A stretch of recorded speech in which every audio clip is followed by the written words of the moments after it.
Hai teman-teman, selamat datang di YouTube channel Ruby Herman. Sebelum kita nonton, jangan lupa untuk subscribe ya, karena subscribe itu gratis. Yuk kita nonton sama-sama.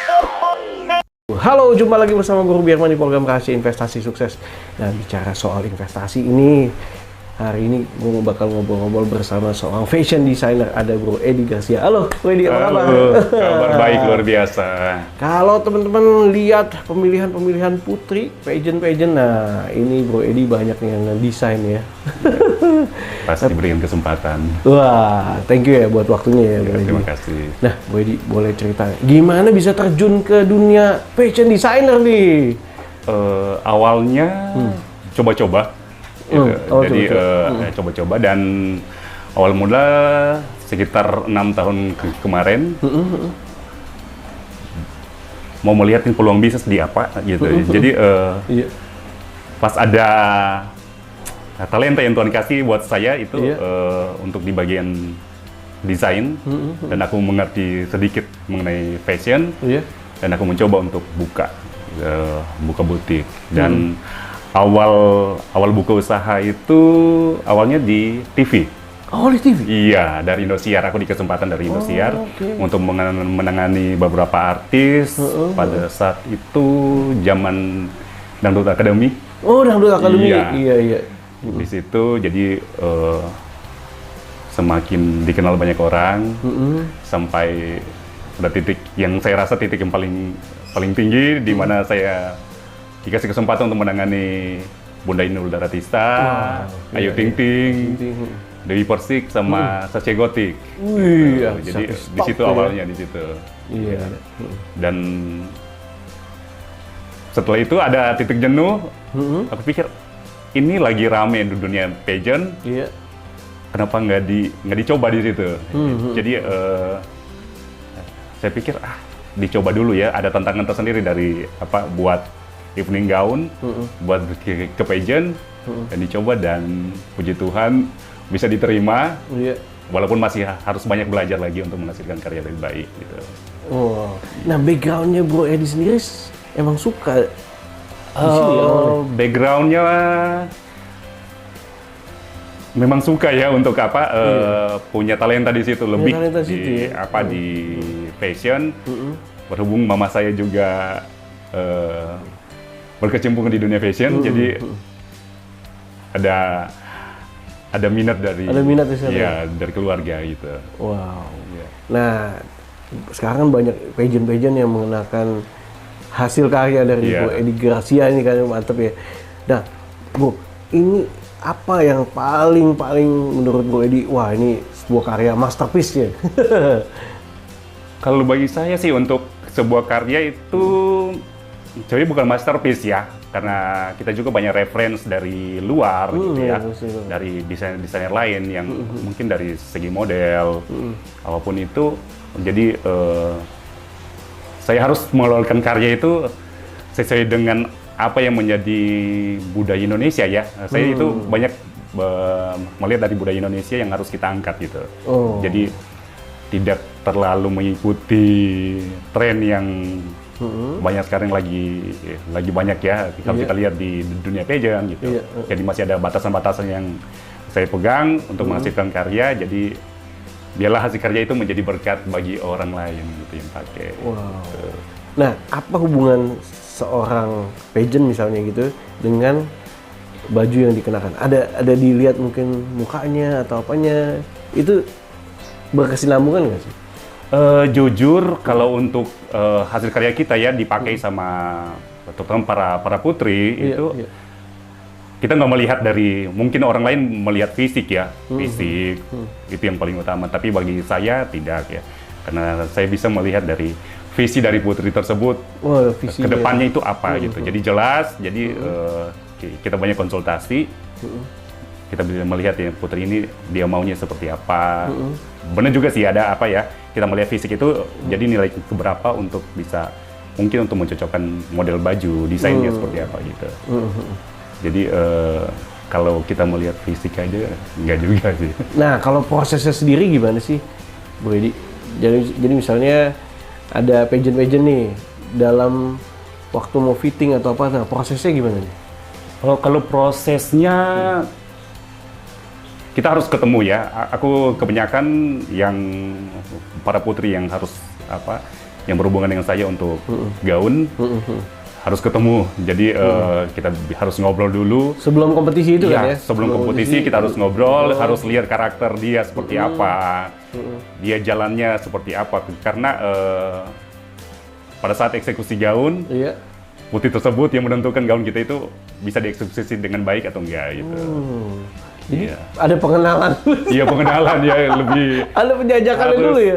Harus ada hubungan lebih dekat gitu dengan para putri yang mempergunakan gitu. Jadi itu dulu, lalu baru kita ada proses untuk pembuatan desain, penentuan warna, material yang harus kita pakai, sampai fitting, sampai eksekusi terakhir. Sampai eksekusi. Iya. Nah, biasanya dalam pembuatan kayak sebuah baju ini kan, misalnya gitu kan, sebuah baju itu dibutuhkan waktu berapa lama nih? Kalau untuk waktunya tergantung desain, karena ada kalanya yang mendadak paling cepat itu ada yang sehari. Sehari jadi? Sehari. Wah, sehari jadi? Sehari, iya. Itu yang paling lama lah, kalau yang pengerjaan lumayan rumit, sekitar sebulan atau 2 bulan. Gitu. Sebulan atau 2 bulan? Pengerjaan handmade. Gitu. Nah, saat ini saya sedang berada di kediamannya nih Bu Edi nih. Iya. Ini tempat kayak workshopnya juga ya, tempat workshopnya, tempat buatnya juga sini. Workshop sekaligus tempat tinggal. Sekaligus tempat tinggal, jadi enak. Berarti di sini banyak nih pageant yang hadir di sini juga ya? Iya, lumayan banyak. Lumayan banyak ya. Iya. Nah, oke. Nah, apa aja nih pageant siapa aja sih yang pagelaran apa aja yang sudah dilayani oleh Bu Edi sendiri? Untuk selama ini yang tingkat nasional ada dari Putri Indonesia. Putri Indonesia ya? Iya, dari Miss Mega Bintang. Oh, Miss Mega Bintang di sini. Dan dari Eljon Pageant juga ada. Eljon Pageant juga ada ya? Iya, dari beberapa daerah juga ada yang minta bantuan. Dan juga udah beberapa kali yang menangani untuk internasional. Internasional. Ya, internasional. Miss Tourism gitu. Iya. Gitu ya. Banyak. Mantap ya. Ya, puji syukur. Berterima kasih sama Tuhan ya dikasih kesempatan. Gitu. Iya. Nah, berarti selain pageant nggak cuma pageant aja gitu kan ya? Kalau yang lainnya juga banyak dong ya, orang-orang yang menggunakan jasa dari Iya, kalau awal-awalnya saya buka usaha ini berawal dari bridal ya. Oh, berawal dari bridal? Iya, jadi ke wedding gown, gaun mama gitu iya, ya. Iya. Jadi gaun buat keluarga. Cuman ada rasa jenuh juga ya. Pingin coba untuk yang menantang lagi ya? Yang lebih menantang lagi gitu. Iya. Kita lihat sekarang lagi rame untuk pageant.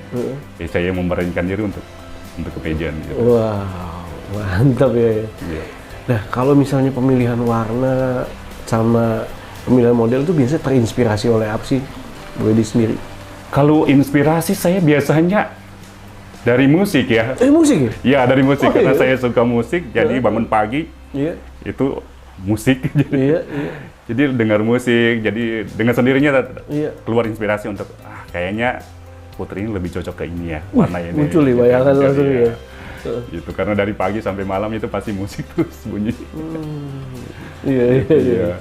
Nah, berarti selain pageant berarti dong melayani juga untuk umum ya? Iya, benar. Mungkin ada party atau apa gitu melayani desain. Kalau sampai sekarang juga tidak fokus sampai di pageant aja ya. Jadi masih banyak klien juga yang untuk wedding gown, gaun keluarga gitu. Iya. Wow, mantap nih. Berarti target marketnya juga luas ya? Iya.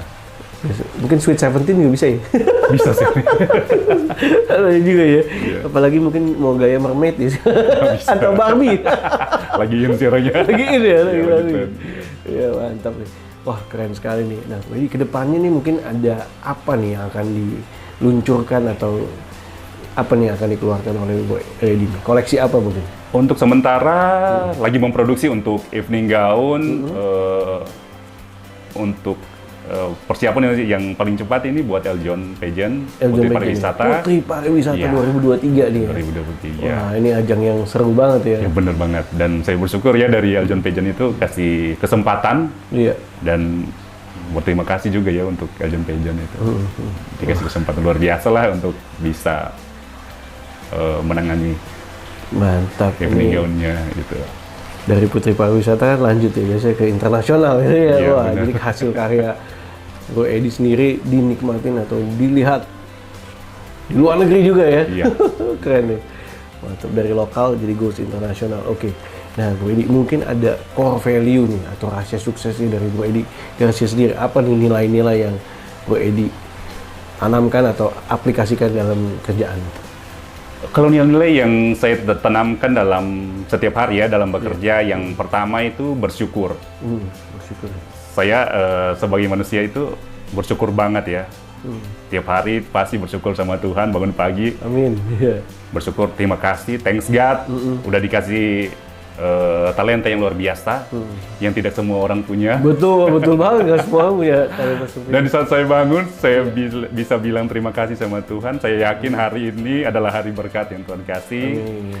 Dan satu yang menjadi keinginan saya bisa menjadi berkat bagi orang lain lewat karya saya. Iya. Karena talenta ini saya dapatkan gratis.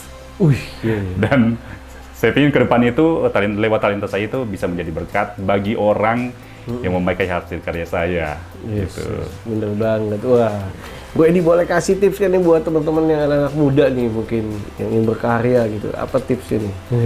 Mungkin untuk tipsnya, jangan pernah menyerah dengan keadaan. Iya. Karena awal-awal saya buka usaha ini butuh waktu sekitar hampir 2 tahun. Hampir 2 tahun ya? Hampir 2 tahun. Setiap hari buka Iya. dari pagi sampai malam, Iya. nggak ada klien sama sekali. Ada klien sekali ya? Jadi itu sampai 2 tahunan gitu. Jadi Iya. ada rasa jenuh, capek.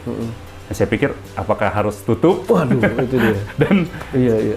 saya bilang gini, Tuhan kasih kesempatan kita untuk buka usaha ini, berarti ada maksud Tuhan. Jadi harus sabar. Bersabar. Dan saya yakin satu waktu ada time-nya Tuhan akan kirim berkat buat saya lewat klien. Dan itu terbukti sampai hari ini bisa jalan karena itu semua anugerah Tuhan ya. Tuhan kasih luar biasa gitu. Iya. Jadi jangan pernah menyerah dengan keadaan. Iya. Yakin bahwa setiap hari itu pasti akan diberikan yang terbaik. Yes, dan harus berusaha juga ya, Berusaha, seperti ya. kayak Bu Edi lakukan ya. Dan juga berani untuk berinovasi. Jadi banyak belajar. Saya sampai hari ini punya prinsip gini ya. Hasil karya saya itu masih banyak kurang. Gitu. Jadi masih banyak kurang. Belum ada yang lebih-lebihnya ya. Jadi prosesnya harus tiap hari. Jadi setiap hari harus berproses untuk belajar. Jadi dari hasil yang mungkin kurang memuaskan itu besok kita Perbaiki lagi atau update perbaiki lagi, Iya. update, bisa menghasilkan karya yang lebih bagus lagi.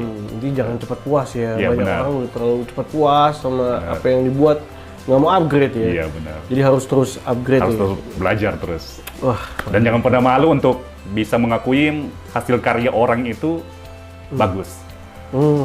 Kalau saya lihat hasil karya orang kalau bagus, saya pasti bilang, wow, ini bagus, jadi menjadi sumber inspirasi buat saya. Gitu. kita bisa belajar juga Iya, ya dengan benar. orangnya.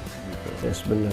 Wah, keren banget. Bu Edi, thank you so much ya udah Terima berbagi kasih sukses banyak. ya buat Bu Edi ini. Sama-sama sukses juga. Wow, keren banget. Teman-teman, itu kita udah belajar dari Bu Edi gimana ya, jangan pernah nyerah. Jangan pernah menyerah. Harus coba terus ya. Wah, Harus banyak belajar. bayangin butuh waktu 2 tahun ya untuk Iya benar. ya, tapi ketika udah kebentuk polanya, wah, bisa Bisa kelihatan. makanya hasil-hasil karya yang luar biasa udah Bu Edi hasilkan gitu kan, sampai ke luar negeri juga. Ya buat teman-teman, semoga video ini bermanfaat. Ya, semangat terus ya, inovasi juga tadi ya. Oke, demikian video kali ini, semoga bermanfaat. Bisa teman-teman lihat juga hasil karya Bu Edi ini ya di IG-nya ya. Edi Gracia. Edi Gracia. Oke, sampai jumpa next episode. Guru Birman, bye-bye. Sukses Bu Edi. Terima kasih. Thank you.